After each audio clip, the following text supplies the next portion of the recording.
The magic നോവലിലേക്ക് സ്വാഗതം. തില്ലാന part 4. നിരവധി തൊങ്ങലുകൾ പിടിപ്പിച്ച ഒരു മുഴുനീള ഗൗണായിരുന്നു ശോഭിതയുടെ വേഷം. മേക്കപ്പ് അല്പവുമില്ല. എങ്കിലും പേര് സഹിതം അവളെ സ്നേഹപ്രഭ തിരിച്ചറിഞ്ഞു. തിയേറ്ററുകളിൽ പോയി സിനിമ കാണുന്ന പതിവില്ല. വല്ലപ്പോഴും ടെലിവിഷൻ വാച്ച് ചെയ്യും. അപൂർവമായി വീഡിയോ കാസറ്റുകളും കാണാറുണ്ട്. ആ മുഖപരിചയമേ സ്നേഹയ്ക്ക് സിനിമാ താരങ്ങളുമായുള്ളൂ. കോറിഡോറിലൂടെ സ്നേഹയെ കടന്നുപോയപ്പോൾ ശോഭിത വളരെ പിശുക്കി ഒന്ന് പുഞ്ചിരിക്കാൻ ശ്രമിച്ചു. പരിചയത്തിൻ്റെ പേരിലല്ല, ഒരു മാന്യ വനിതയായി തോന്നിയതുകൊണ്ടുള്ള മര്യാദ ഭാവിക്കലായിരുന്നു. എന്നാൽ സ്നേഹ തീർത്തും അശ്രദ്ധ നടിച്ചു. അവരുടെ ഉള്ളിൽ വെറുപ്പ് കുമിഞ്ഞുകൂടിയിരുന്നു. രമേശും ശോഭിതയും കുറേയേറെ ചിത്രങ്ങളിൽ നായികന്മാരായി ഒരുമിച്ച് അഭിനയിച്ചവരാണ്. അവരെപ്പറ്റി അപവാദ കഥകളും പരന്നിരുന്നു. അവർ വിവാഹിതരാകുന്നു എന്ന അഭ്യൂഹങ്ങളും സിനിമാ പത്രങ്ങളിൽ അടിച്ചു വന്നു. അതിനിടയിലാണ് തൻ്റെ മകളെ ആ നീചൻ വലയിലാക്കാൻ ഒരുങ്ങിയിരിക്കുന്നത്. ഒപ്പം ശോഭിതയുമായുള്ള ബന്ധം തുടരുകയും. അയാൾക്കിതൊരു തമാശയാകാം, തങ്ങളുടെ കുടുംബവും തകരും. വിഷാദത്തിൻ്റെ ഒരു മേലാവരണം ജീവിതത്തെ പൊതിഞ്ഞിട്ടുണ്ടെങ്കിലും ഇതുവരെ ഏതാണ്ട് ശാന്തവും സ്വസ്ഥവുമായിരുന്നു തങ്ങളുടെ ജീവിതം. അമ്മയ്ക്കും മക്കൾക്കും ഒരേ അഭിപ്രായം, ഒരേ തീരുമാനം. ഒരു കാര്യത്തിലും ഉണ്ടായിരുന്നില്ല ഭിന്നത. എന്നിട്ട് രമേശ് ചന്ദ്രൻ താമസിക്കുന്ന 104 നമ്പർ സ്വിറ്റിൻ്റെ വാതിൽക്കലെത്തി സ്നേഹപ്രഭ. ഒരു നിമിഷം ശക്തി സംഭരിക്കാനായി അവർ വാതിൽക്കൽ തന്നെ നിന്നു. പിന്നെ ഡോർ ബെല്ലിൻ്റെ സ്വിച്ചിൽ വിരലമർത്തി. കാതോർത്തിരുന്ന മട്ടിൽ അകത്തുനിന്ന് ക്ഷണം വന്നു. കമി. സ്നേഹ ഡോർ തള്ളി തുറന്നു. രാജകീയമായൊരറയായിരുന്നു അത്. തണുപ്പും സുഗന്ധവും നിറഞ്ഞിരുന്നു ഉള്ളിൽ. അപ്പോൾ കുളി കഴിഞ്ഞതുപോലെ അലക്കിയ കസവുമുണ്ടും ജുബ്ബയും അണിഞ്ഞു, നെറ്റിയിൽ ചന്ദനവരയും ചുണ്ടിൽ വിനയം കലർന്ന പുഞ്ചിരിയുമായി രമേശ്. പടത്തിൽ കാണുന്നതിലും സുമുഖനും ചെറുപ്പക്കാരനുമായി സ്നേഹയ്ക്ക് തോന്നി. കാർത്തിക മേനോൻ? രമേശ് ചോദ്യഭാവത്തിൽ സ്നേഹയെ നോക്കി. അതേയെന്നോ അല്ലെന്നോ വ്യക്തമാകാത്ത മട്ടിൽ സ്നേഹ ഒന്നും മന്ദഹസിച്ചു. അതേയെന്നാവാം രമേശ് മനസ്സിലാക്കിയത്. ഇരിക്കു മേഡം. അയാൾ സ്നേഹയ്ക്ക് ഇരിപ്പിടം ചൂണ്ടി. സ്നേഹയിരുന്നു. പേര് കേട്ടപ്പോൾ പുതിയ ഏതെങ്കിലും പിള്ളേരായിരിക്കുമെന്നാണ് ഞാൻ കരുതിയത്. രമേശ് മെല്ലെ ചിരിച്ചു. ഒട്ടുമിക്ക സിനിമാ പത്രക്കാരെയും എനിക്കറിയാം, പക്ഷേ ഇങ്ങനെ ഒരു പേര് മുൻ പരിചയമില്ലായിരുന്നു. ഞാൻ കാർത്തിക മേനോനല്ല, പത്രക്കാരിയുമല്ല. സ്നേഹയുടെ മുഖത്ത് ഗൗരവം നിറഞ്ഞു. പിന്നെ? രമേശിൻ്റെ ചുണ്ടുകൾ വിറച്ചു. I am doctor Snehaprabha. എൻ്റെ മൂത്ത കുട്ടിയാണ് സീതാ സ്നേഹപ്രഭ. രമേശിൻ്റെ മുഖത്ത് അത്ഭുതവും സന്തോഷവും തെളിഞ്ഞു. ബഹുമാനപൂർവ്വം അയാൾ എഴുന്നേറ്റു. അമ്മയെ ഞാൻ ആദ്യം കാണുകയാണ്. അമ്മയല്ല. സ്നേഹയുടെ മുഖം ചുവന്നു. നിങ്ങളുടെ അത്ര പ്രായമുള്ള ഒരാളുടെ അമ്മയാകാനൊന്നും ഞാൻ വെറുതെ അല്ല. രമേശ് വല്ലാതായി. എങ്കിലും വിനയം വിടാതെ അയാൾ പറഞ്ഞു. അറിയാം, സീതയുടെ അമ്മ എന്ന നിലയ്ക്കാണ് ഞാൻ പറഞ്ഞത്. അതിന് മറുപടിയായി സ്നേഹ ഒന്ന് ഇളകിയിരുന്നതേ ഉള്ളൂ. അവിടെ വന്ന് മേഡത്തെ ഒന്ന് കാണണമെന്ന് ഞാൻ ആഗ്രഹിച്ചിരിക്കുകയായിരുന്നു. സീതയുടെ അനുവാദമില്ലാത്തത് കൊണ്ടാണ്. സീതയുമായി നിങ്ങൾക്ക് എന്താണ് ബന്ധം? സ്നേഹപ്രഭ രമേശിനെ നോക്കി. ബന്ധം എന്താണെന്ന് ചോദിച്ചാൽ രമേശ് പരിങ്ങി. പിന്നെ സ്നേഹയ്ക്ക് അഭിമുഖമായി ഇരുന്നു കൊണ്ട് പറഞ്ഞു, എനിക്ക് സീത ഇഷ്ടമാണ്. സീതയ്ക്ക് നിങ്ങളെ ഇഷ്ടമാണോ? സ്നേഹ ചോദിച്ചു. ഉറപ്പായി എനിക്കറിയില്ല. വിരോധമുണ്ടാകാൻ കഴിയില്ല. നിങ്ങളുടെ ഇഷ്ടം ഏത് തരത്തിൽപ്പെടുന്നു? സീതയെ ഞാൻ വിവാഹം കഴിക്കാൻ ആഗ്രഹിക്കുന്നു. ഒരു പെൺകുട്ടിയെ വിവാഹം കഴിക്കാൻ ആഗ്രഹം തോന്നിയാൽ അവളുടെ വീട്ടിൽ വന്ന് മാതാപിതാക്കളുമായി ആലോചിക്കുകയല്ലേ മര്യാദക്കാരുടെ രീതി. ഞാനും അതുതന്നെയാണ് ആഗ്രഹിച്ചത്.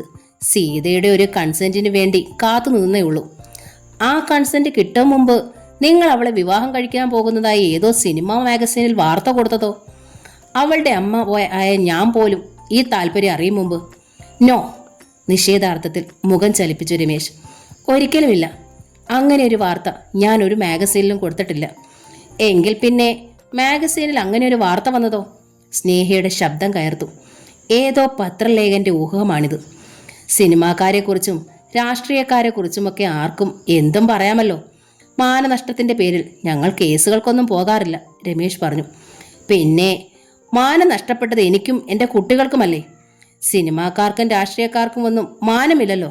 അപ്പോൾ നഷ്ടവും ഇല്ല. രമേശിന് ഉത്തരം മുട്ടി. മരിച്ചുപോയ ഒരു പ്രശസ്ത ചിത്രകാരൻ്റെയും ഗൈനക്കോളജിസ്റ്റിൻ്റെ മകൾ എന്നൊക്കെ എഴുതണമെങ്കിൽ നിങ്ങൾ എന്തേലും സൂചന നൽകാതെ പറ്റില്ലല്ലോ. ഇല്ല മാഡം, രമേശ് ഉറപ്പിച്ചു പറഞ്ഞു.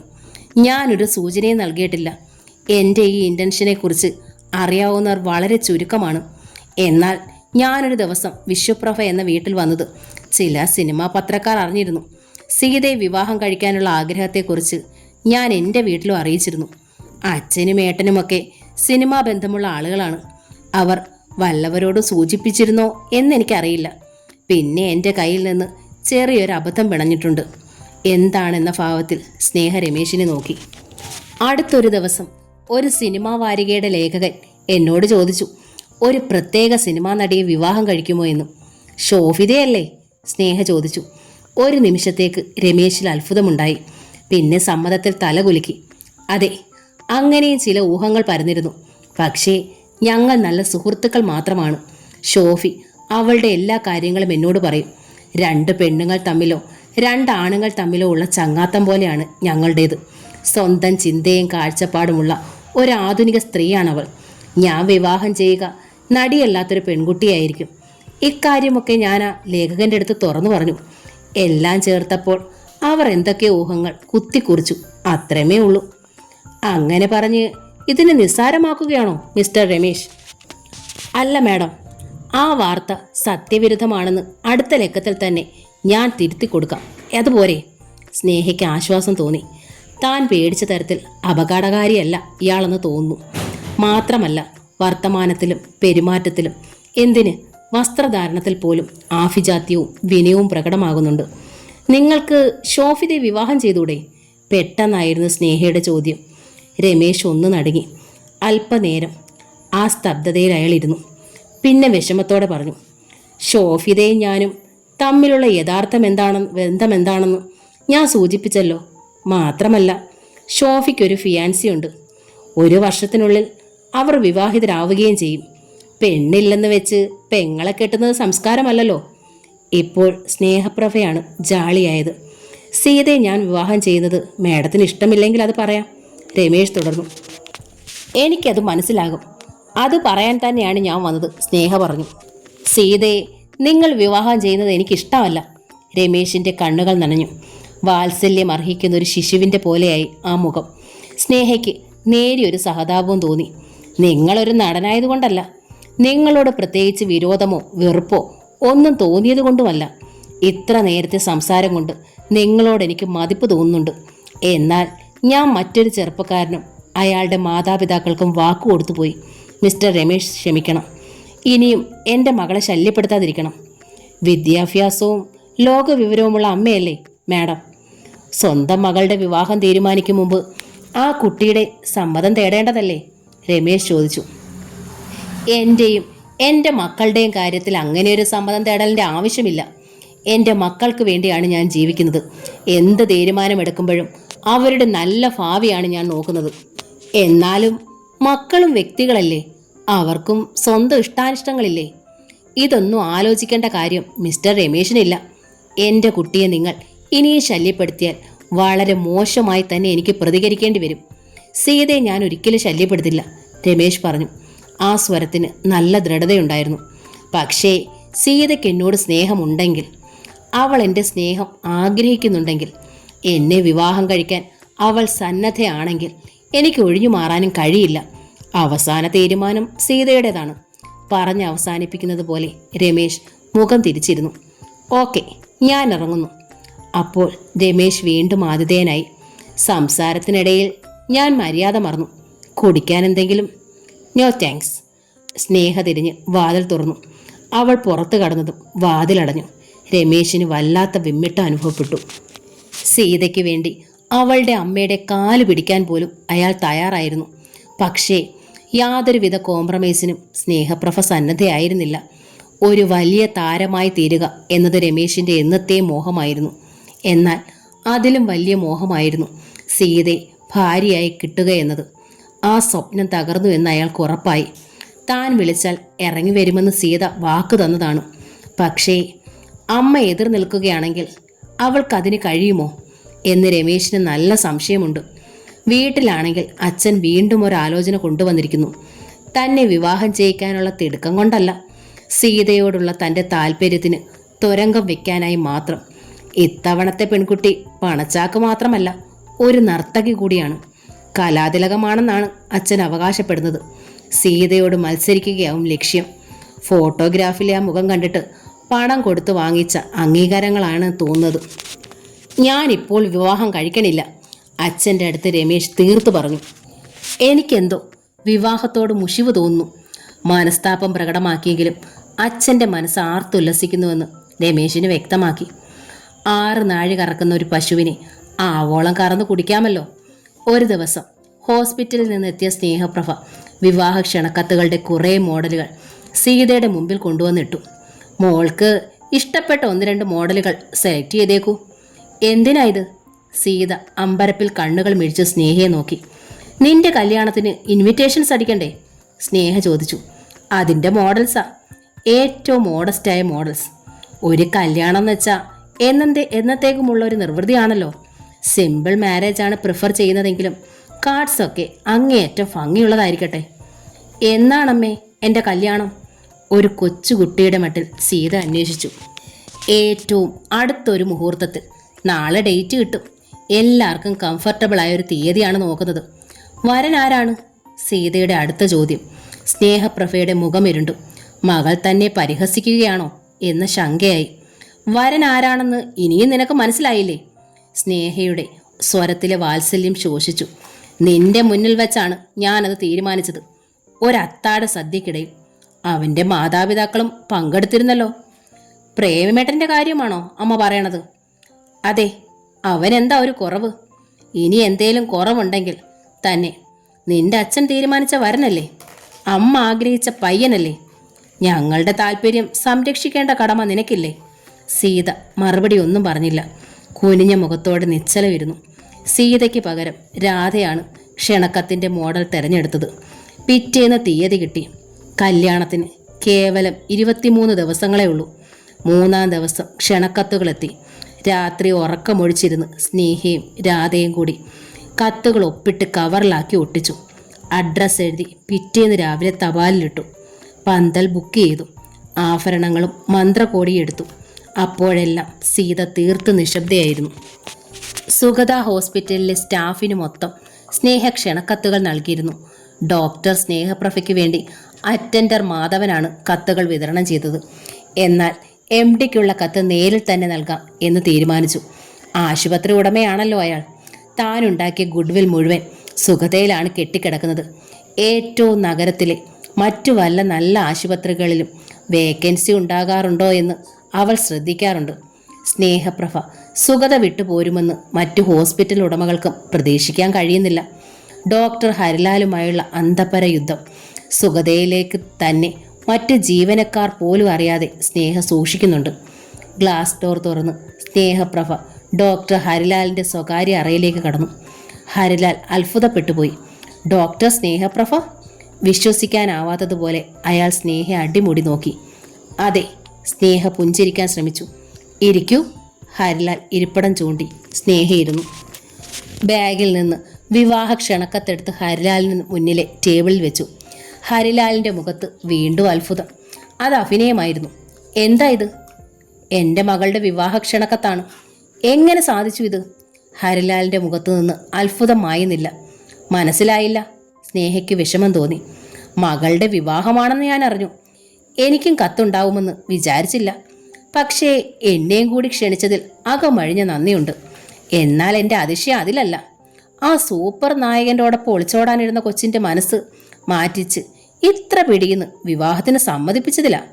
അടിയേറ്റതുപോലെ സ്നേഹയുടെ മുഖം ചുവന്നു. പരിഹസിക്കുകയാണ് നീചൻ. ഡോക്ടർ എന്താ വല്ലാതായത്? ചെറു ചിരിയോടെ ഹരിലാൽ സ്നേഹയെ നോക്കി. ഞാൻ അരുതാത്തത് എന്തെങ്കിലും പറഞ്ഞോ? ഇല്ല, സ്നേഹ പറഞ്ഞു. അരുതാത്തതൊന്നും ഡോക്ടർ പറഞ്ഞിട്ടില്ല. ഡോക്ടറുടെ അത്ഭുതം ന്യായമാണ്. പക്ഷേ ഞാനും എൻ്റെ കുട്ടികളും തമ്മിലുള്ള ബന്ധം ഡോക്ടർക്ക് അറിയില്ല. അവർക്ക് അച്ഛനും അമ്മയും ഞാനാണ്. എനിക്ക് വേണ്ടി എൻ്റെ കുട്ടികൾ എന്തും ചെയ്യും. അങ്ങനെ കരുതിയാൽ മതി. പക്ഷേ ആ നടൻ അത്ര നല്ലവനല്ല. സിനിമാക്കാരെക്കുറിച്ച് ഡോക്ടറും കേട്ട് കാണുമല്ലോ. അയാളോടൊപ്പം ആ കുട്ടി വല്ല ഫോട്ടോഗ്രാഫോ മറ്റോ എടുത്തിട്ടുണ്ടെങ്കിൽ അത് മതി കുഴപ്പത്തിന്. അയാൾ അതിൻ്റെ കോപ്പി എങ്ങാൻ ഈ കല്യാണം കഴിക്കാൻ പോകുന്ന പയ്യൻ അയച്ചു കൊടുത്താലോ? നടുങ്ങിപ്പോയി സ്നേഹപ്രഭ. രമേശ് ചന്ദ്രൻ എന്ന നടൻ അങ്ങനെ ചെയ്യണമെന്നില്ല. അയാളുടെ ബുദ്ധിയിൽ ഇങ്ങനെ ഒരു കുടിലത പൊട്ടിമുളയ്ക്കണമെന്നുമില്ല. പക്ഷേ ഹരിലാൽ എന്ന ശകുനിക്ക് വേണമെങ്കിൽ ഇത്തരം ദുരിതോപദേശങ്ങൾ നൽകാനാവും, പറഞ്ഞ് ചെയ്യിപ്പിക്കാനും കഴിയും. രമേശ് അറിയാതെ തന്നെ ഇയാൾ അത്തരമൊരു ചതി പ്രയോഗിച്ചുകൂടാന്നുമില്ല. പ്രേമാനന്ദനും മാതാപിതാക്കളും വിശ്വസിക്കില്ലായിരിക്കാം. എന്നാലും അവരുടെ ഉള്ളിൽ ഒരു കരട് വീഴ്ത്താൻ ഇത് ധാരാളം. വിധവയായ ഒരമ്മയും ഒരു തെറ്റും ചെയ്യാത്ത 2 പെൺകുട്ടികളും ആത്മഹത്യ ചെയ്യുന്നത് കൊണ്ട് ആർക്കെങ്കിലും വല്ല ഗുണവും ഉണ്ടെങ്കിൽ ഉണ്ടാകട്ടെ. മറ്റെന്താ ഞാൻ പറയുക? പെട്ടെന്ന് സ്നേഹ തിരിഞ്ഞ് ഗ്ലാസ് ഡോർ തുറന്ന് പുറത്തു കടന്നു.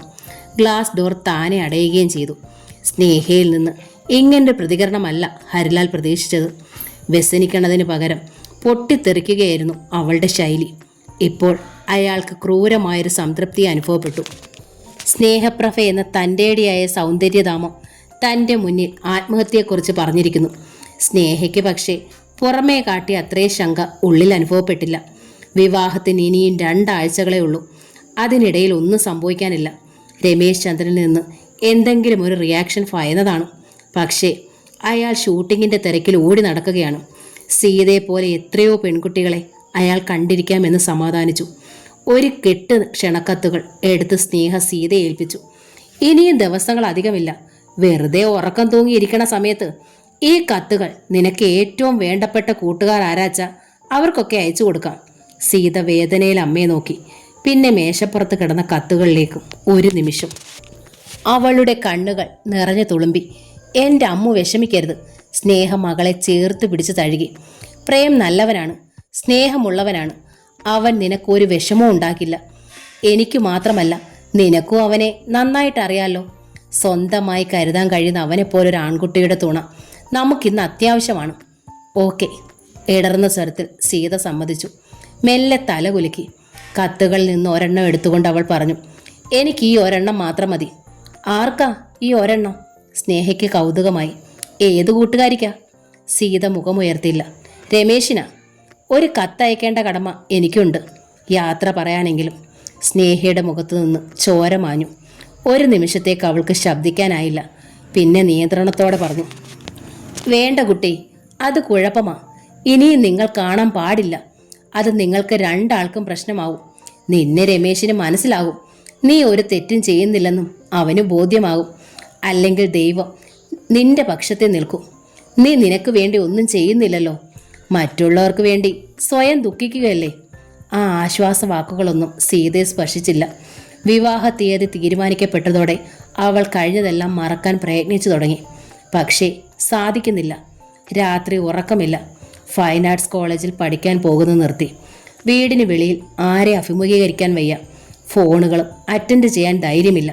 രമേശാണ് വിളിക്കുന്നതെങ്കിൽ, അല്ലെങ്കിൽ രമേശ് നിയോഗിച്ച ആരെങ്കിലും വിളിച്ചാൽ കൂടെ ഇറങ്ങി ചെല്ലേണ്ടി വരും. ആര് തടഞ്ഞാലും സീതയ്ക്ക് നിൽക്കാനാവില്ല. പക്ഷേ ഫൈൻ ആർട്സ് കോളേജിലേക്ക് കുറേ കത്തുകൾ അയക്കാതെയും തരവില്ല. നിന്റെ അധ്യാപകർക്കെങ്കിലും. അത് ഞാനും രാധയും കൂടി അയച്ചോളാം. സ്നേഹ തന്നെ ഒരു പോംവഴിയും കണ്ടു. സീത പിന്നെ ഒരക്ഷരവും ശബ്ദിച്ചില്ല. കല്യാണത്തിന് ഒരാഴ്ച മാത്രമായി.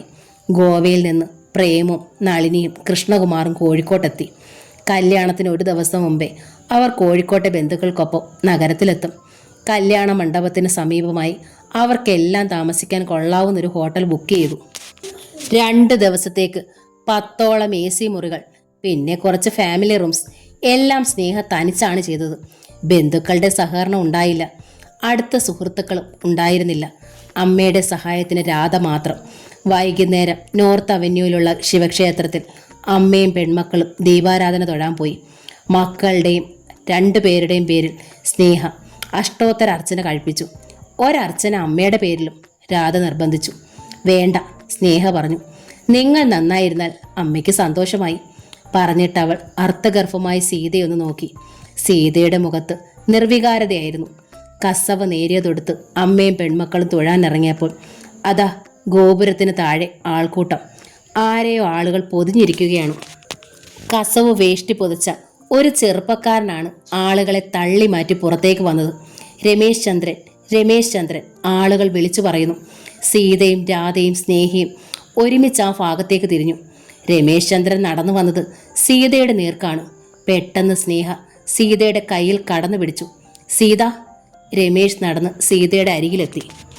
4 ദിവസമായി ഞാൻ ഈ ടൗണിലുണ്ട്. സീതയൊന്ന് കാണാനായി മാത്രം കഴിയുന്നു. എത്ര വട്ടം ഫോൺ ചെയ്തു, വീടിന്റെ മുന്നിലൂടെ എത്ര വട്ടം കാർ ഓടിച്ചു പോയി. അകലെ നിന്നെങ്കിലും ഒന്ന് കാണാൻ എന്നും ഫൈൻ ആർട്സ് കോളേജിൽ വന്ന് തിരക്കാറുണ്ട്. ഇനി 4 ദിവസങ്ങളേ ഉള്ളൂ എൻ്റെ കുട്ടിയുടെ കല്യാണത്തിന്. എനിക്ക് 2 വാക്ക് സംസാരിച്ചാൽ മതി. രമേശ് കെഞ്ചി. യാതൊരു ബലവും പ്രയോഗിക്കില്ല ഞാൻ, സത്യം. ചുറ്റും നിന്ന ആളുകൾക്ക് അമ്പരപ്പായി. തിയേറ്ററിന് വെളിയിൽ ഒരു സിനിമ കാണുന്ന പ്രതീതിയായിരുന്നു അവർക്ക്. വല്ല ഷൂട്ടിങ്ങുമാണോ നടക്കുന്നത്? ചിലരെങ്കിലും സംശയിച്ചു. ക്യാമറ എവിടെ എന്ന മട്ടിൽ ചുറ്റും കണ്ണോടിച്ചു. സീത, നമുക്ക് മടങ്ങാം. സ്നേഹ അവളുടെ കയ്യിൽ പിടിച്ചു വലിച്ചു. പുറത്ത് കാർ കാത്തു കിടക്കുന്നുണ്ടായിരുന്നു. സീത, രമേശ് അവളുടെ മുന്നിൽ തടഞ്ഞു നിന്നു. എന്തെങ്കിലും ഒരു മറുപടി പറഞ്ഞിട്ട് പോകൂ. പെട്ടെന്ന് സീത വിങ്ങിക്കരഞ്ഞു. ഇത് മറുപടിയല്ല, രമേശ് പറഞ്ഞു. ഞാൻ വിളിച്ചാൽ എൻ്റെ കൂടെ വരുമെന്ന് പറഞ്ഞ് ആശ തന്നവളാണ്. എന്നിട്ട് അടുത്ത ആഴ്ച തൻ്റെ കല്യാണം നടക്കും. എന്താ ഇതിനർത്ഥം? ഞാൻ ചതിക്കപ്പെടുമെന്നാണോ? എനിക്കറിയണം. വെറുതെ ഡയലോഗ് പറയണ്ട, സ്നേഹ പരിഹസിച്ചു. സിനിമാ ക്യാമറയ്ക്ക് മുമ്പിലല്ല ഞങ്ങൾ. ഇവൾ നിങ്ങളുടെ കൂടെ അഭിനയിക്കുന്ന നടിയുമല്ല. ഞാൻ സീതയോടാണ് സംസാരിക്കുന്നത്, രമേശ് പറഞ്ഞു. സീതയ്ക്ക് എന്തെങ്കിലും സംസാരിക്കാനുണ്ടാകും. സീത പറയട്ടെ, അതാണ് എനിക്ക് കേൾക്കേണ്ടത്. സീതയ്ക്കൊന്നും പറയാനില്ലെന്ന് ഇത്ര നേരമായിട്ട് മനസ്സിലായില്ലേ? രാധ ചോദിച്ചു. അതോ ഞങ്ങൾ പോലീസിന്റെ സഹായം തേടണോ?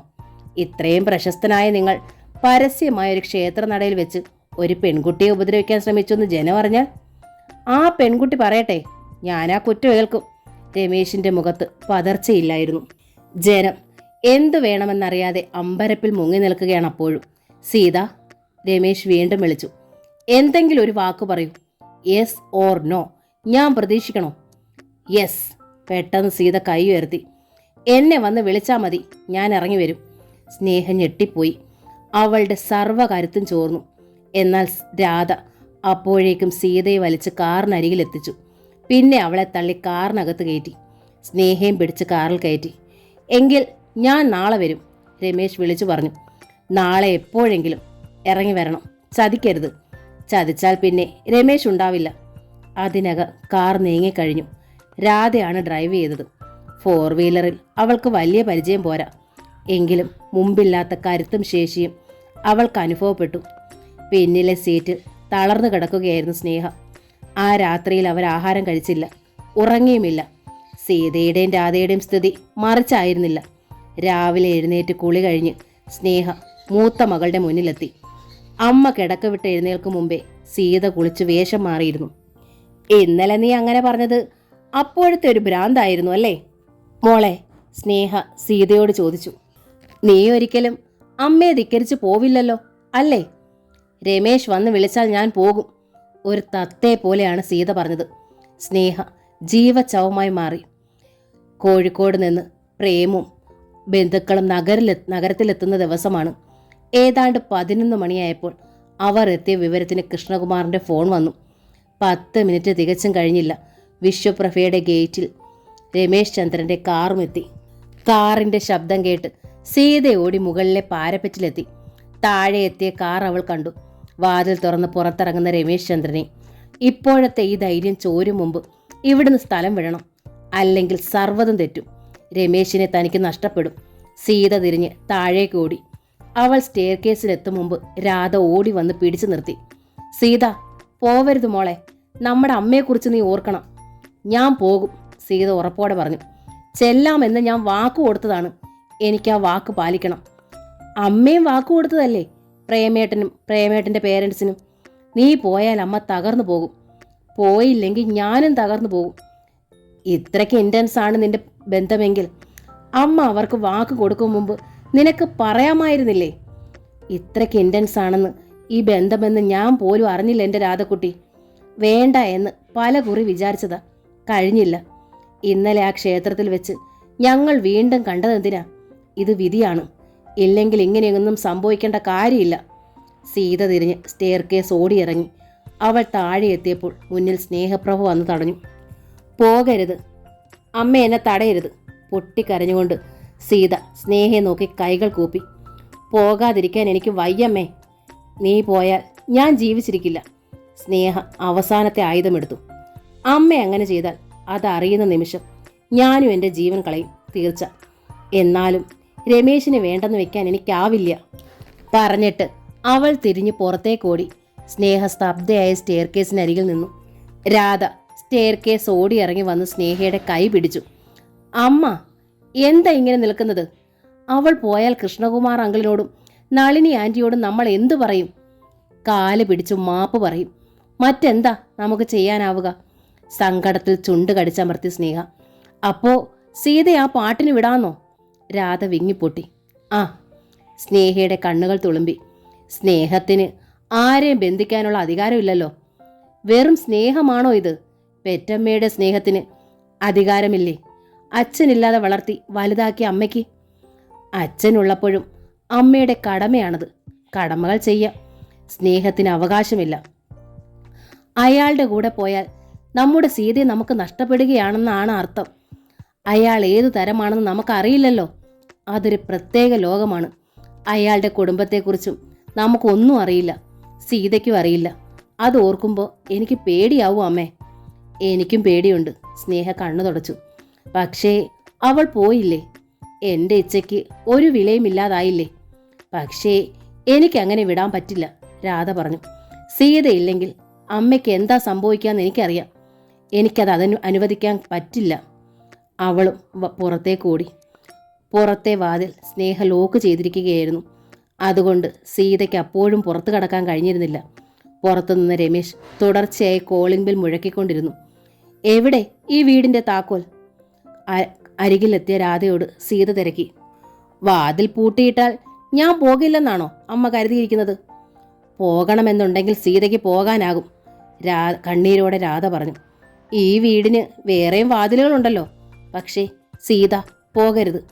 ഞാൻ കാല് പിടിച്ച് അപേക്ഷിക്കുകയാണ്. അപേക്ഷിക്കുമ്പോഴും നിർബന്ധിക്കുമ്പോഴുമാണ് എനിക്ക് വാശി വരുന്നത്. ലോകത്തിൽ എങ്ങും സംഭവിക്കാത്ത കാര്യമല്ലല്ലോ ഇത്, ആണോ? സീത ചോദിച്ചു. സീത, നീ അയാളോട് സ്നേഹമായിരുന്നെങ്കിൽ എനിക്കത് മനസ്സിലാകും. നിങ്ങൾ തമ്മിൽ കുറച്ചു കാലത്തെങ്കിലും ബന്ധമുണ്ടായിരുന്നെങ്കിൽ ഇതിൽ ന്യായമുണ്ടായേനെ. ഇത് വെറും ഫോൺ പരിചയവും ചീപ്പ് ആരാധനയും മാത്രം. ഇതിൻ്റെ പേരിൽ നിനക്ക് പലതും അനുഭവിക്കേണ്ടി വരും. ഞാൻ അനുഭവിച്ചോളാം. നീ മാത്രം അനുഭവിച്ചാൽ പോരല്ലോ. നിന്നെ സ്നേഹിക്കുന്ന സ്ഥിതിക്ക് നിന്റെ ദുഃഖം ഞങ്ങളുടേതുമാവില്ലേ? എങ്കിൽ എന്നെ സ്നേഹിക്കാതിരിക്കെ. ഇങ്ങനെ സ്നേഹിച്ചു കൊല്ലുന്നതിൽ ഭേദമാണത്. രാധയിൽ അസഹ്യതയുടെ വീർപ്പുമുട്ടലുണ്ടായി. പല്ല് ഞെരിച്ചുകൊണ്ട് അവൾ പറഞ്ഞു, നിനക്ക് ഭ്രാന്താണ്. അപ്പോഴേക്കും സ്നേഹ അവരുടെ പിന്നിലെത്തി. ദാ താക്കോൽ. ഇനി ഇവിടെ യാതൊരു തർക്കവും വേണ്ട. വാതിൽ തുറന്നു കൊടുത്തേക്കൂ. അവൾ പോക്കോട്ടെ. രാധ താക്കോൽ വാങ്ങാൻ മടിച്ചു. പറഞ്ഞത് കേട്ടില്ലേ? സ്നേഹയുടെ ശബ്ദമുയർന്നു. അതോ നീയും എന്നെ ധിക്കരിക്കാനുള്ള പുറപ്പാടാണോ? രാധ താക്കോൽ വാങ്ങി വാതിൽ തുറന്നു. വാതിൽക്കൽ രമേശ് ചന്ദ്രൻ നിന്നിരുന്നു. അയാൾ തനിച്ചായിരുന്നു. കാർ ഗേറ്റിന് വെളിയിലാണ് കിടന്നിരുന്നത്. രമേശ് അകത്തേക്ക് എത്തി നോക്കി. വാതിൽക്കൽ നിന്ന് അല്പം മാറിയാണ് സീത നിന്നിരുന്നത്. അവളുടെ മുഖം വിവശമായിരുന്നു. രാധയും സ്നേഹയെ അവഗണിച്ചുകൊണ്ട് രമേശ് സീതയെ വിളിച്ചു. സീത. സീത മെല്ലെ വാതിൽക്കലേക്ക് നടന്നു വന്നു. വീട്ടിൽ ധരിച്ചിരുന്ന വേഷമായിരുന്നു അവളുടേത്. കയ്യിൽ ഒരു ബാഗ് പോലും ഉണ്ടായിരുന്നില്ല. സീത വരികയല്ലേ? രമേശ് ചോദിച്ചു. അതെ. സീതയുടെ സ്വരം അടഞ്ഞു. എന്തൊക്കെയാ വേണ്ടതെന്ന് വെച്ചാൽ എടുത്തോണ്ട് പോകാം, സ്നേഹ അറിയിച്ചു. ഇനി ഇങ്ങോട്ട് തിരിച്ചു വരവുണ്ടായില്ലെങ്കിലോ? ഒന്നും എടുക്കണ്ട, രമേശ് സീതയോട് പറഞ്ഞു. ഈ വസ്ത്രത്തോടെ പോരുന്നതാണ് എനിക്കിഷ്ടം. സീതയ്ക്ക് എന്തു വേണമെങ്കിലും മേടിച്ചു തരാൻ ഇന്ന് എനിക്ക് കഴിയും. സീത തിരിഞ്ഞു വ്യസനത്തിൽ സ്നേഹയെ നോക്കി. സന്തോഷത്തോടെ എന്നെ അനുഗ്രഹിച്ച് അയച്ചൂടെ അമ്മേ? ഒരിക്കലുമില്ല. സ്നേഹ മുഖം തിരിച്ചു. ഏതായാലും സീത എൻ്റെ ഒപ്പം പോരാൻ തീരുമാനിച്ചു, രമേശ് സ്നേഹയോട് പറഞ്ഞു. ഇങ്ങനെ വിളിച്ചിറക്കിക്കൊണ്ടു പോകണമെന്ന് എനിക്കൊരു നിർബന്ധവും ഇല്ല. ചടങ്ങനുസരിച്ച് വിവാഹമായി നടത്തി തരുമെങ്കിൽ അതാണ് ഇപ്പോഴും സന്തോഷം. ചടങ്ങനുസരിച്ച് വിവാഹമായി നടത്താൻ തീരുമാനിച്ചിരുന്നതാണ്, അറിയാമല്ലോ. കത്തുന്ന മെഴികളോടെ സ്നേഹപ്രഭ രമേശിനെ നോക്കി. പ്രായപൂർത്തിയായ പെൺകുട്ടിയാണ്. എനിക്ക് തടയാൻ അവകാശമില്ല. അതുകൊണ്ട് മാത്രമാ ഞാൻ സഹിക്കണത്. എൻ്റെ നെഞ്ചിലെ തീ എൻ്റെ മകൾക്കോ അവളെ വിളിച്ചുകൊണ്ടുപോകുന്ന നിങ്ങൾക്കോ ഊഹിക്കാൻ പോലും കഴിയില്ല. സീതയിൽ ആ വാചകം ഞെട്ടലുണ്ടാക്കി. വേദനയോടെ അവൾ സ്നേഹയെ നോക്കി. ആത്മഹത്യ ചെയ്തേനെ ഞാൻ. അസഹ്യമായ സങ്കടത്തിൽ സ്നേഹ തുടർന്നു. പക്ഷേ എനിക്കൊരു മകൾ കൂടിയുണ്ട്. അതുകൊണ്ട് എനിക്കതിനാവില്ല. എന്നാലും എൻ്റെ ഈ നെഞ്ചിലെത്തി നിങ്ങൾക്കൊരു കാലത്തും സന്തോഷം തരില്ല. ലോകം മുഴുവൻ ആരാധിക്കുന്നവനായാലും ഒരു നാൾ നിങ്ങൾക്ക് പശ്ചാത്തപിക്കേണ്ടി വരും, തീർച്ച. പൊടുന്നനെ വെട്ടിത്തിരിഞ്ഞ് അകത്തേക്ക് നടന്നു അവൾ. ഇപ്പോൾ പൊട്ടിക്കരയെന്ന മട്ടിലായിരുന്നു സീത. തിരിഞ്ഞ് അകത്തേക്ക് ഓടിയാലോ എന്നുപോലും അവൾ ചിന്തിച്ചു. ഓക്കെ. രാധയും തിരിഞ്ഞ് അമ്മയുടെ പിന്നാലെ നടന്നു. സീത ദയനീയമായി രമേശിന്റെ നേർക്ക് തിരിഞ്ഞു. സീത പൊയ്ക്കോളൂ എന്ന് അയാൾ പറഞ്ഞെങ്കിലിരുന്ന് അവൾ ആശിച്ചു. പക്ഷേ രമേശ് ക്ഷണിച്ചത് വരൂ എന്നായിരുന്നു. അമ്മ. സീത വിങ്ങിപ്പൊട്ടി. സാരയില്ല, രമേശ് പറഞ്ഞു. ഇപ്പോഴത്തെ അവസ്ഥയിൽ മേഡത്തിന് ഇങ്ങനെയൊക്കെ പറയാനേ ആവൂ. ക്രമേണ ആ മനസ്സ് മാറും, എനിക്ക് ഉറപ്പുണ്ട്. സീതയുടെ കൈത്തലത്തിന് വേണ്ടി രമേശ് മെല്ലെ കൈ നീട്ടി. പക്ഷെ സീത സ്വന്തം കൈത്തലം പിന്നോട്ട് വലിച്ചു. പിന്നെ കുനിഞ്ഞ ശിരസോടെ രമേശിൻ്റെ ഒപ്പം പുറത്തേക്ക് നടന്നു. പോർച്ചിൽ നിന്ന് ഗേറ്റ് വരെ കരിങ്കൽ പാകിയ നടവഴിയാണ്. രമേശ് മുൻപേയും സീത പിമ്പേയുമാണ് നടന്നത്. ഗേറ്റിലെത്തും വരെ രണ്ടാളും ഒരക്ഷരം ശബ്ദിച്ചില്ല. തിരിഞ്ഞു നോക്കാനുള്ള പ്രേരണ ഗേറ്റിലെത്തും വരെ സീത നിയന്ത്രിച്ചു. ഗേറ്റിലെത്തിയതും അവൾ നിന്നു, തിരിഞ്ഞു നോക്കി. താൻ ഇറങ്ങിപ്പോന്ന വാതിൽ തുറന്നു തന്നെ കിടക്കുകയാണ്. വാതിൽക്കൽ ആരുമില്ല. മുകളിലെ പാരപ്പറ്റിലേക്ക് സീത കണ്ണുകൾ ഉയർത്തി. അവിടെ ആരും ഉണ്ടായിരുന്നില്ല. അവൾക്ക് കരച്ചിൽ വരുന്നുണ്ടായിരുന്നു. രമേശ് അപ്പോഴേക്കും ഗേറ്റ് കടന്നിരുന്നു. കാറിൻ്റെ വാതിൽ തുറന്നു പിടിച്ചുകൊണ്ട് അയാൾ വിളിച്ചു, വരൂ സീത. കണ്ണുകൾ തുടച്ചുകൊണ്ട് സീത ഗേറ്റ് കടന്നു. ഡ്രൈവറുടെ സീറ്റിലായിരുന്നു രമേശ്. അതുകൊണ്ട് സീതയും മുന്നിൽ കയറി. അവൾ വാതിലടച്ചപ്പോഴാണ് പിന്നിൽ നിന്നൊരു വിളി, കൊച്ചിക്കിളി. സീത ഞെട്ടലോടെ തിരിഞ്ഞിരുന്ന് പുഞ്ചിരിക്കുകയായിരുന്നു ജോസഫൈൻ. എന്തിനോ പെട്ടെന്ന് സീതയുടെ മുഖം മങ്ങി. ഇവൾ ഈ യാത്രയിലുമോ എന്നാണ് സീതയ്ക്ക് തോന്നിയത്. അടുത്ത നിമിഷം അവൾ മനസ്സിനെ സംയമനം ചെയ്തു. ജോസഫൈൻ കാരണമാണ് തനിക്കും രമേശിനും ഒന്നിക്കാൻ കഴിഞ്ഞത്. ഇക്കാര്യത്തിൽ തനിക്ക് ഏക കടപ്പാട് ജോസഫൈനോടാണ്. അതോടെ സീതയുടെ മുഖത്ത് പുഞ്ചിരി വിടർന്നു. പെണ്ണിനെ കൂട്ടിക്കൊണ്ടുവരാൻ വരന്റെ സഹോദരിയായ എന്നോടും പോരണമെന്ന് രമേശ് സാർ നിർബന്ധിച്ചു. ഒരു വിശദീകരണം പോലെ ജോസഫൈൻ പറഞ്ഞു. കൂട്ടിക്കൊണ്ടു പോരേണ്ടതാണെങ്കിൽ എൻ്റെ കൊച്ചിക്കിളിയുമല്ലേ. ഞാനുള്ളതും തനിക്കൊരു സമാധാനമല്ലേ. അതുകൊണ്ടാ ഞാനും പോന്നത്. അതുകൊണ്ടല്ലെങ്കിലും നിനക്ക് പോരാലോ, സീത അന്വേഷിച്ചു. എന്തിനാ ആവശ്യമില്ലാത്ത വിശദീകരണമൊക്കെ? Okay okay. ജോസഫൈൻ കുസൃതി ചിരിയോടെ തല കുലുക്കി. ഇനിയിപ്പം മോള് എൻ്റെ വെറും കൂട്ടുകാരിയല്ലല്ലോ, രമേശ് സാറിൻ്റെ മേഡമല്ലേ. ആവശ്യമില്ലാത്തതൊന്നും ഇനി ഞാൻ പറയില്ല. അതൊരു തമാശ തന്നെയോ എന്ന് സീതയ്ക്ക് സംശയമുണ്ടായിരുന്നു. അപ്പോഴേക്കും രമേശ് കാർ സ്റ്റാർട്ടിയാക്കി കഴിഞ്ഞിരുന്നു. സ്നേഹപ്രഭ മുകളിലെ കിടക്കയിൽ കമിഴ്ന്നു കിടക്കുകയായിരുന്നു. രാധ അരികിലിരുന്ന് സ്നേഹപൂർവ്വ ചുമലിൽ തഴുകി. അമ്മ വ്യസനിക്കരുത്, അമ്മയ്ക്ക് ഞാനുണ്ട്. അമ്മ പറയണതിനപ്പുറം ഞാൻ കടക്കില്ല. പെട്ടെന്ന് സ്നേഹ നിയന്ത്രണം വിട്ട് ഏങ്ങലടിച്ചു കരഞ്ഞു. അപ്പോഴാണ് ഫോൺ ശബ്ദിച്ചത്. രാധ ചെന്ന് ഫോൺ എടുത്തു. കൃഷ്ണകുമാറിൻ്റെ ഭാര്യ നളിനിയായിരുന്നു. നളിനി ആവശ്യപ്പെട്ടത് സ്നേഹയെ വിളിക്കാം എന്ന് പറഞ്ഞ് രാധ സ്നേഹയുടെ അരികിലെത്തി. നളിനി ആൻറ്റിയാണ്, രാധ അറിയിച്ചു. എനിക്ക് കടുത്ത തലവേദനയാണ്, കുറച്ച് കഴിഞ്ഞ് വിളിക്കാൻ പറയൂ. എപ്പോഴായാലും അഭിമുഖീകരിക്കണ്ടേ അമ്മേ. നളിനിയുടെ കാതിലെങ്ങാൻ ഈ സംഭവം എത്തിയിരിക്കുമോ എന്നാ എൻ്റെ ഭയം, സ്നേഹ കിതച്ചു. ഇല്ല, അതിനുള്ള നേരമായിട്ടില്ല, രാധ ആശ്വസിപ്പിച്ചു. എന്നാലും അവരുടെ മൊബൈൽ ഫോണിൽ ഞാൻ അങ്ങോട്ട് വിളിച്ചോളാമെന്ന് പറഞ്ഞോളൂ. ഇപ്പോൾ നളിനിയോട് സംസാരിക്കാനുള്ള ധൈര്യം എനിക്കില്ല. രാധ പോയി സ്നേഹ പറഞ്ഞ പ്രകാരം അറിയിച്ചു. ഏതായാലും മറ്റാരെങ്കിലും പറഞ്ഞ് അവർ ഈ വിവരം അറിയും മുമ്പ് നമ്മൾ തന്നെ വിവരം അറിയിക്കണമെന്ന് രാധ അഭിപ്രായപ്പെട്ടു. നളിനിയെ ഞാൻ ഇങ്ങോട്ട് വിളിച്ചോളാം, സ്നേഹ സമ്മതിച്ചു. ഇവിടെ വെച്ച് നളിനിയുമായി തനിച്ച് സംസാരിക്കാം. നളിനി എന്നോട് പൊറുക്കും. എൻ്റെ വശം അവൾക്ക് മനസ്സിലാവും. സീതയും കൊണ്ട് രമേശ് പോയത് നഗരത്തിലെത്തിയാൽ താൻ സ്ഥിരമായി തങ്ങുന്ന ഹോട്ടലിലേക്കാണ്. അവിടെ തൻ്റെ സ്യൂട്ടിനോട് ചേർന്ന് മറ്റൊരു സ്യൂട്ട് അയാൾ സീതയ്ക്കും ജോസഫൈനുമായി എടുത്തു. കല്യാണം കഴിഞ്ഞ് നമ്മൾ ഒരു മുറിയിൽ തങ്ങും. ആ ആദർശത്തോട് സീതയ്ക്ക് ബഹുമാനം തോന്നി. ആദ്യം നമ്മൾ വിവാഹം രജിസ്റ്റർ ചെയ്യുന്നു, പിന്നെ ഏതെങ്കിലും ക്ഷേത്രത്തിൽ ചെന്ന് മാല മാറാം, എന്താ? രമേശ് ചോദിച്ചു. സീത സമ്മതത്തിൽ തലകുലുക്കി. അത് കഴിഞ്ഞ് നമ്മൾ എൻ്റെ വീട്ടിലേക്ക്, രമേശ് തുടർന്നു. പിന്നെ എല്ലാവരെയും ക്ഷണിച്ചു വരുത്തി ഒരു റിസപ്ഷൻ. സീതയോടൊപ്പം രമേശ് ആ ഹോട്ടലിലെത്തിയപ്പോഴേ വാർത്ത നാട്ടിൽ നിറഞ്ഞു. പെണ്ണുമോഷണം, സീതാപഹരണം എന്നൊക്കെ ആളുകൾ കളിയാക്കി. കുറച്ച് വൈകിയാണ് വിവരം രമേശിൻ്റെ ഏട്ടനും സെക്രട്ടറിയുമായ ജയരാമൻ അറിഞ്ഞത്. അയാൾക്കതൊരു ഷോക്കായി. അപ്പോൾ തന്നെ ജയരാമൻ അച്ഛൻ്റെ മൊബൈലിൽ വിളിച്ചു.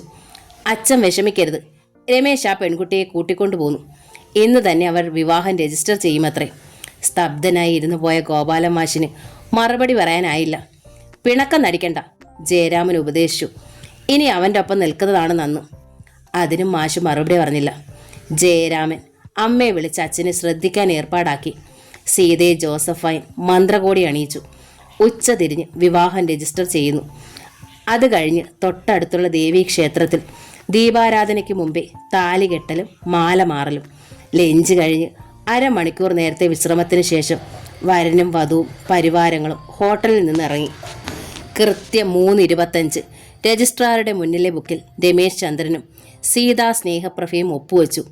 രമേശിനോട് ഏറ്റവും അടുപ്പമുള്ള കുറച്ച് താരങ്ങൾ മാത്രമാണ് സന്നിഹിതരായിരുന്നത്. ആ ചടങ്ങ് കഴിഞ്ഞ് പുറത്തു വന്നത് സീതയോടും മറ്റുള്ളവരോടുമായി രമേശ് ആശ്വാസത്തോടെ അറിയിച്ചു. ഇപ്പോഴാണ് എനിക്കിത് സത്യമാണെന്ന് ബോധ്യമായത്.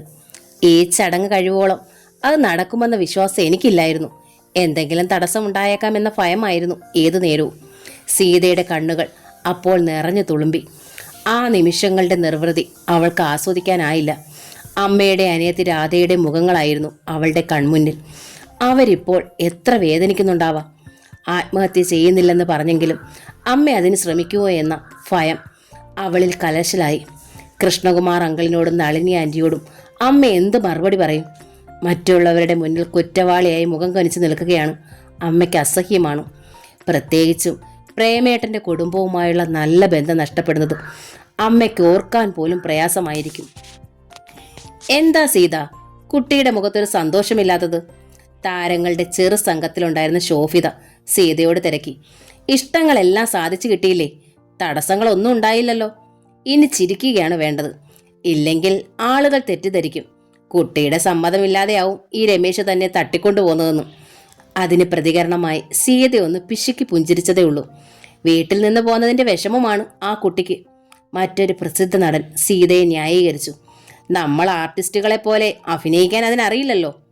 ആ സമയത്ത് രമേശിൻ്റെ അച്ഛനായ ഗോപാലമാഷ് ആ വിവാഹം മുടക്കാൻ എന്താണ് വഴി എന്ന തിരക്കിട്ട ആലോചനയിലായിരുന്നു. രമേശും സീതയും വിവാഹം രജിസ്റ്റർ ചെയ്ത വിവരം അദ്ദേഹം അറിഞ്ഞിരുന്നില്ല. ഹോട്ടലിൽ നിന്ന് രജിസ്ട്രാർ ഓഫീസിലേക്കുള്ള യാത്രയിൽ അവർക്ക് എന്തെങ്കിലും തടസ്സമുണ്ടാവുകയും അന്ന് രജിസ്ട്രേഷൻ നടക്കാതെ പോവുകയും ചെയ്തിരുന്നെങ്കിലോ എന്നാണ് മാഷ് പ്രാർത്ഥിച്ചത്. അറിയപ്പെടുന്ന പല പ്രസിദ്ധ ക്ഷേത്രങ്ങളിലേക്കും കനപ്പെട്ട വഴിപാടുകൾ നേർന്നു. അന്ന് രജിസ്ട്രേഷൻ നടക്കാതിരുന്നാൽ പിറ്റേന്നത് നടക്കും മുമ്പ് പെണ്ണിന്റെ വീട്ടുകാർ വന്ന് പിടിച്ചുകൊണ്ടു പോയാൽ മതിയല്ലോ. ഭാര്യയോടും മനസ്സ് നൊന്ത് പ്രാർത്ഥിക്കാൻ അദ്ദേഹം നിർബന്ധിച്ചു. ഒരു 2 വർഷം കൂടി അവൻ വിവാഹിതനാകാതിരുന്നാൽ മതി, എങ്കിലേ നമ്മൾ രക്ഷപ്പെടൂ. കല്യാണം കഴിഞ്ഞു വെച്ചാൽ പിന്നീട് അവനെ കൊണ്ട് നമുക്കൊരു പ്രയോജനം ഉണ്ടാവില്ല. ഇളയ പെണ്ണിന്റെ ഭാവി തകരും. രമേശിന്റെ മേൽവിലാസത്തിൽ അവൾക്കൊരു എഞ്ചിനീയറെയോ ഡോക്ടറെയോ ഒക്കെ കിട്ടാൻ ഒരു പ്രയാസവും ഇല്ല. ഭർത്താവ് പറഞ്ഞതനുസരിച്ച് സരസ്വതി രാമായണത്തിലെ സുന്ദരകാന്ഡം തുറന്നു വെച്ച് ഒറ്റയിരിപ്പിന് വായിച്ചു തീർത്തു. ഉദ്ദിഷ്ട കാര്യസിദ്ധിയാണ് ഫലം. അപ്പോഴേക്കും ഗോപാലൻ മാഷ് ശബ്ദാനുകരണ വിദഗ്ധനായൊരു നടനെ കൊണ്ട് ഡോക്ടർ സ്നേഹപ്രഭയ്ക്ക് ഫോൺ ചെയ്യിച്ചു. ഫോൺ എടുത്തത് രാധയാണ്. സ്നേഹപ്രഭയാണെന്നുള്ള വിശ്വാസത്തിൽ നടൻ കാച്ചി. ഡോക്ടർ, നിങ്ങളുടെ മകളെ ആ നടൻ രമേശ് തട്ടിക്കൊണ്ടുപോയി ഹോട്ടൽ സൺലേക്കിൽ പാർപ്പിച്ചിരിക്കുകയാണ്. കല്യാണം കഴിക്കുമെന്ന് പറഞ്ഞിട്ടുണ്ടെങ്കിലും അയാൾ ആ കുട്ടിയെ കല്യാണം കഴിക്കാനൊന്നും പോണില്ല. അയാൾ കൊള്ളരുതാത്തവനാണ്. ഇതുപോലെ എത്രയോ കുട്ടികളെ ആ നീചൻ നശിപ്പിച്ചിരിക്കുന്നു. എത്രയും പെട്ടെന്ന് പോലീസിൽ കംപ്ലൈന്റ് ചെയ്ത് ആ കുട്ടിയെ രക്ഷിച്ചെടുക്കാൻ നോക്കുക. ഗോപാലൻ മാഷ് എഴുതി കൊടുത്ത വാചകങ്ങളായിരുന്നു. മിമിക്രിക്കാരൻ അത് ഭംഗിയായി അവതരിപ്പിച്ചു. മാഷിന്റെ ബുദ്ധിയിൽ മുളച്ച ബാലിശമായ ആ വിക്രിയ രാധയിലേറ്റു. അമ്മയോട് പറഞ്ഞാൽ പാവം തകരുമെന്നറിയാം. അതുകൊണ്ട് ഹോട്ടൽ സൂര്യ തടാകത്തിൻ്റെ നമ്പർ കണ്ടുപിടിച്ച് അവൾ അങ്ങോട്ട് ഫോൺ ചെയ്തു. എനിക്ക് സീതാ സ്നേഹപ്രഭയെ വേണം. അതാരാണ്? ഹോട്ടൽ ജീവനക്കാരനും മനസ്സിലായില്ല. സൂപ്പർ സ്റ്റാർ രമേശ് ചന്ദ്രനോടൊപ്പം അവിടെ താമസിക്കുന്ന യുവതി. ഓ, രമേശ് ചന്ദ്രൻ വിവാഹം കഴിച്ച പെൺകുട്ടി അല്ലേ? അയാൾക്ക് ആളെ പിടികിട്ടി. ആ വിവാഹം കഴിഞ്ഞോ? രാധ തിരക്കി. 1 മണിക്കൂറായി, റിസപ്ഷനിസ്റ്റ് അറിയിച്ചു. ഇപ്പോൾ അവർ അടുത്തുള്ള ക്ഷേത്രത്തിലേക്ക് പോയിരിക്കുകയാണ്. അവിടെ വെച്ച് മാലമാറൽ നടക്കും. നാളത്തെ പത്രത്തിൽ ന്യൂസും ഫോട്ടോഗ്രാഫ്സും ഒക്കെ ഉണ്ടാവും. മറ്റന്നാൾ ഇവിടെ വെച്ച് തന്നെ റിസപ്ഷൻ. രാധയ്ക്ക് പിന്നെ കൂടുതലൊന്നും അറിയണമെന്നില്ലായിരുന്നു. അയാൾ ആര് തന്നെയായാലും നിയമപരമായൊരു വിവാഹം നടന്നുവല്ലോ. ഇനിയിപ്പോൾ ഒന്നും ചെയ്തിട്ട് കാര്യമില്ല, ചെയ്യേണ്ട കാര്യവുമില്ല. ക്ഷേത്രത്തിൽ വെച്ച് സീതയുടെ കഴുത്തിൽ രമേശ് ചന്ദ്രൻ താലി ചാർത്തുന്ന മുഹൂർത്തമായിരുന്നു അത്. പട്ടുപുടവയിലും പൊന്നിലും പൂവിലും അവൾ മനോഹരിയായിരുന്നു. ഷോഫിതയും ജോസഫൈനും ചേർന്നാണ് അവളെ അണിയിച്ചൊരുക്കിയത്. മുഹൂർത്ത നേരത്ത് ജോസഫൈന് ക്ഷേത്രത്തിനകത്ത് കടക്കാൻ കഴിഞ്ഞില്ല. ദക്ഷിണയുടെ സമയത്ത് രമേശിന്റെ അമ്മയായി നിരവധി ചിത്രങ്ങൾ അഭിനയിച്ച ഒരു അമ്മ നടിക്കാണ് സീത വെറ്റിലപ്പാക്ക് നൽകിയത്. ആ നിമിഷം അവൾ പൊട്ടിക്കരഞ്ഞു. അമ്മയെ ഓർത്ത് സീതയ്ക്ക് സഹിച്ചില്ല. പ്രേമേട്ടനെയാണ് വിവാഹം കഴിച്ചിരുന്നതെങ്കിൽ അമ്മയും രാധയും തൻ്റെ അരികിലുണ്ടാകുമായിരുന്നു. തൻ്റെ ജീവിതത്തിലെ ഏറ്റവും സുന്ദരമായ നിമിഷങ്ങളുമായിരുന്നു അത്. താരവിവാഹം പ്രമാണിച്ച് അമ്പലത്തിൻ്റെ ചുറ്റുവിളക്കുകൾ പൂർണ്ണമായി തെളിച്ചിരുന്നു. ആ ദീപപ്രഭയിലൂടെ പ്രദക്ഷിണം വയ്ക്കുമ്പോൾ രമേശ് സീതയോട് തിരക്കി. ഇപ്പോഴും സീതയുടെ മുഖത്തൊരു സന്തോഷവുമില്ല. അമ്മയെ അനിയത്തിയുമൊക്കെ ഓർത്താണെങ്കിൽ എൻ്റെ ഒപ്പം ആരുമില്ലല്ലോ. മനഃപൂർവ്വമാ ആരെയും ഞാൻ വിളിക്കാതിരുന്നത്. വിളിച്ചിരുന്നെങ്കിൽ എല്ലാവരും ഇപ്പോൾ നമ്മുടെ ചുറ്റും ഉണ്ടായിരുന്നേനെ. രമേശിന്റെ ഭാഗ്യം. അവർക്കൊക്കെ രമേശിനെ അംഗീകരിക്കാൻ കഴിയുന്നുണ്ടല്ലോ. സീത ചുണ്ട് കടിച്ചമർത്തി. എന്നെ അംഗീകരിക്കുന്നത് എന്നോടുള്ള സ്നേഹം കൊണ്ടായിരിക്കില്ല, എൻ്റെ ഗ്ലാമറിൻ്റെയും പണത്തിൻ്റെയും കീഴിൽ ജീവിക്കുന്നത് കൊണ്ടാവും, രമേശ് പറഞ്ഞു. എന്നാലും എൻ്റെ അമ്മയും രാധക്കുട്ടിയും. സീത വെങ്ങിപ്പൊട്ടി. അവരില്ലാതെ എൻ്റെ ജീവിതത്തിലെ ഏറ്റവും പ്രധാനപ്പെട്ടൊരു സംഭവം കടന്നു പോവുകയാണ്. അമ്മയും മക്കളുമായിരുന്നില്ല ഞങ്ങൾ, ഒന്നായിരുന്ന 3 ആത്മാക്കൾ. ഒരുമിച്ച് ഒരു കിടക്കയിലായിരുന്നു ഈ പ്രായത്തിൽ ഉറക്കം. ഞാൻ ഒരുത്തി മാത്രം അവിടെ നിന്ന് അടർന്നു പോന്നു. എന്നായാലും അടരേണ്ടതല്ലേ സീതയെ? സീതയുടെ മുഖത്ത് ഉറ്റുനോക്കി രമേശ്. സീത മറുപടി പറഞ്ഞില്ല. സീത വിഷമിക്കണ്ട, രമേശ് മെല്ലെ അവളുടെ ചുമലിൽ തട്ടി. ഒന്നും നഷ്ടപ്പെട്ടിട്ടില്ല സീതയ്ക്ക്. അമ്മയും അനിയത്തിയും ഒക്കെ വരും. അവർ സീതയെ അംഗീകരിക്കും, ഞാൻ വാക്ക് തരിക. അത് വിശ്വസിച്ച മട്ടിൽ പട്ടുപുടവയുടെ തുമ്പ് കൊണ്ട് സീത കണ്ണു തുടച്ചു. പ്രദക്ഷിണം കഴിഞ്ഞ് രമേശും സീതയും അലങ്കരിച്ച കാറിൽ കയറി. ഇനി എങ്ങോട്ടാണ്? സീത തിരക്കി. ഹോട്ടലിലേക്കാണോ? സീത പറയൂ, എങ്ങോട്ട് പോകണം? സീതയുടെ സന്തോഷമാണ് എനിക്ക് പ്രധാനം. നമുക്ക് രമേശിന്റെ വീട്ടിലേക്ക് പോകാം. എനിക്ക് അച്ഛനെയും അമ്മയും കാണണം. ഈ ഹോട്ടൽ മുറിയിലെ താമസം എനിക്ക് മടുത്തു. എനിക്കിതൊന്നും പരിചയമില്ല. ഓക്കെ, രമേശ് സന്തോഷത്തോടെ സമ്മതിച്ചു. അത്താഴം കഴിഞ്ഞ് നമുക്ക് പുറപ്പെടാം. അത്താഴം അവിടെ ചെന്നായാലോ? സീത ചോദിച്ചു.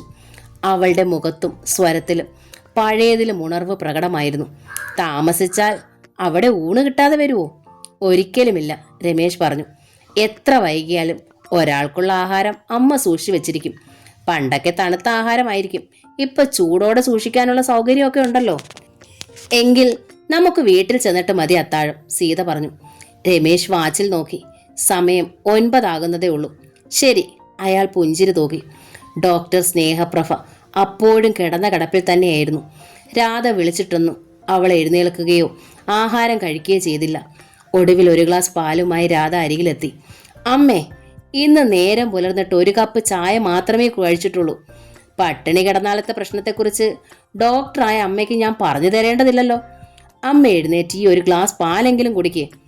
എനിക്ക് വേണ്ട മോളൂ, സ്നേഹത്തോടെ സ്നേഹപ്രഭ നിരസിച്ചു. ഈ ഒരു ദിവസത്തേക്ക് എനിക്ക് ഉപവാസമാണ്. എൻ്റെ വിശ്വേട്ടനോടുള്ള വാക്ക് എനിക്ക് പാലിക്കാൻ കഴിയാതെ പോയില്ലേ, അതിനുള്ള സ്വയം ശിക്ഷ. കൂടാതെ അദ്ദേഹത്തെ വേദനിപ്പിച്ചതിന് എൻ്റെ മോൾക്ക് ദോഷമൊന്നും പറ്റാതിരിക്കാനുള്ള എൻ്റെ ഒരു പ്രാർത്ഥനയും കൂടിയാണിത്.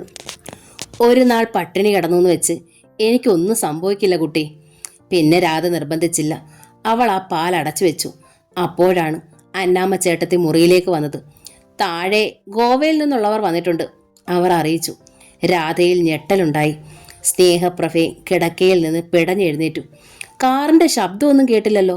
രാധ അത്ഭുതത്തോടെ അന്നാമ്മ ചേട്ടത്തിയെ നോക്കി. ഞാനും കേട്ടില്ല, അന്നാമ്മ പറഞ്ഞു. ഡോർബെൽ കേട്ട് ചെന്ന് വാതിൽ തുറന്നു നോക്കിയപ്പോഴാ കണ്ടത്. അച്ഛനും അമ്മയും മോനുമുണ്ട്. ഈശ്വരാ, സ്നേഹ നെഞ്ചിൽ കൈ ചേർത്തു. പിന്നെ രാധയെ നോക്കി. അമ്മ വിഷമിക്കേണ്ട, രാധ ധൈര്യം ആർജിച്ചുകൊണ്ട് പറഞ്ഞു. ആദ്യം ഞാൻ താഴേക്കല്ല, എല്ലാം പറയാം, എന്നിട്ട് ഞാൻ വന്നു വിളിക്കുമ്പോൾ അമ്മ വന്നാ മതി. എല്ലാം അറിഞ്ഞുകൊണ്ടായിരിക്കും അവർ വന്നത്, സ്നേഹ കെതച്ചു. പിന്നെ അന്നാമ്മയോട് ചോദിച്ചു, അവരുടെ മുഖം ശ്രദ്ധിച്ചോ ചേട്ടത്തി? അന്നാമ്മ മറുപടി പറയാതെ മുഖം കുനിച്ചു കളഞ്ഞു. ഏതായാലും ഞാൻ താഴേക്ക് ചെല്ലാം. രാധ താഴേക്ക് നടന്നു. പുറകെ അന്നാമ്മയും. താഴെ ഹാളിൽ കൃഷ്ണകുമാറും നളിനിയും. അവർക്ക് അഭിമുഖമായൊരു സെറ്റിയിൽ പ്രേമാനന്ദം ഇരുന്നിരുന്നു. 3 മുഖങ്ങളിലും അസാധാരണമായി ഒന്നുമില്ല. നളിനിയാണെങ്കിൽ രാധയെ നോക്കി ഹൃദ്യമായി പുഞ്ചിരിക്കുകയും ചെയ്തു.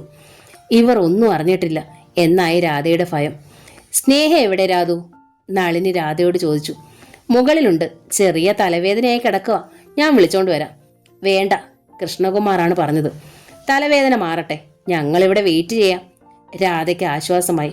ആഹാരം കഴിച്ചിട്ടാണോ പോന്നത്? അവൾ വിനയത്തോടെ തിരക്കി. ഇല്ലെങ്കിൽ കഴിക്കാൻ എന്തെങ്കിലും എടുക്കാമായിരുന്നു. ഒന്നും വേണ്ട, നളിനി പറഞ്ഞു. ഞങ്ങൾ ഭക്ഷണം കഴിച്ചു.